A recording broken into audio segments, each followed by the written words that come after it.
pasarapin natin yung talong mo. Iihawin muna natin siya. Kapag ganito na yung itsura niya at malambot na siya, pwede na yan. Pagkatapos natin ihawin, palalamigin natin, saka natin siya babalatan. Natapos na natin balatan lahat, tapos bubuksan natin sa gitna at ipa-flatten natin siya para ma-check din natin siya kung meron siyang uod. Ganyan. Magtatagtad din ako dito ng tamang laki ng sibuyas at saka 4 na cloves ng bawang. Natagtad na natin yung bawang at sibuyas, maglalagay naman ako dito ng 3 itlog dun sa 6 na talong natin. Maglalagay din ako dito ng 1 dinurog na paminta, tapos seasoning, tansyahin nyo na lang. Pagkatapos, hahaluin natin yan mabuti. 96, 97, 98, 99, 100. Nahalo na natin mabuti, titikman natin yan.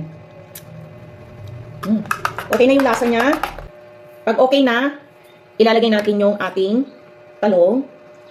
So, kailangan talaga natin siyang ganituhin para kumapit mabuti sa talong yung ating itlog at manuot din yung lasa nito doon sa ating talong.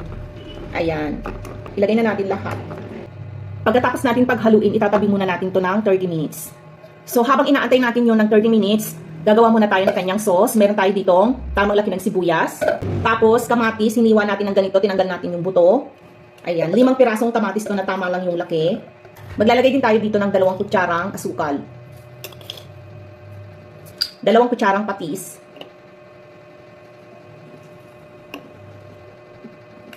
Konting-konti lang na tubig. Pagkatapos, i-blender natin siya. So, kung wala kayong blender, pwede naman, tagdarin nyo na lang ganun. So, tikman natin. Tama na siya. After ng 30 minutes, pwede na tayong magprito. Pero bago tayo magprito, kumuha muna tayo ng flat na plate na isa. Tapos, kukuha tayo dito ng 2 piraso. Lalagay natin dito. Tapos, lalagyan natin ng konting itlog. Gagawin natin to para hindi na tayo mahirapang magprito. At kapag mainit na yung ating mantika, ilalagay na natin ang ating talong. O, di ba? Hindi tayo nahirapang maglagay. At kapag nag-brown na siya, syempre babalik na rin natin yan. Woo! Init. Ayan. So, antayin na lang natin ulit mag-brown. At kapag luto na siya, pwede na natin yan hanguin.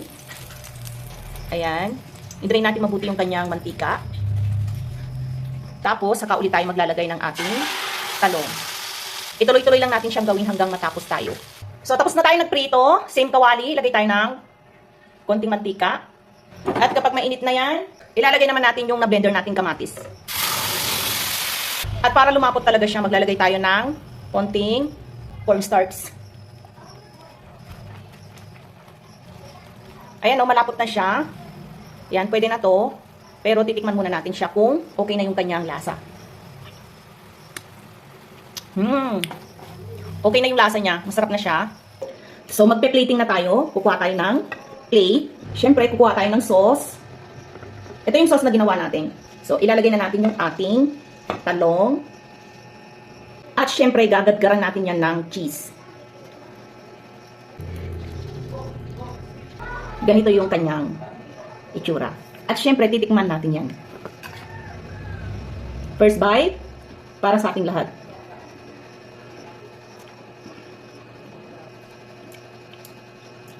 Nag-level up yung tortang talong natin.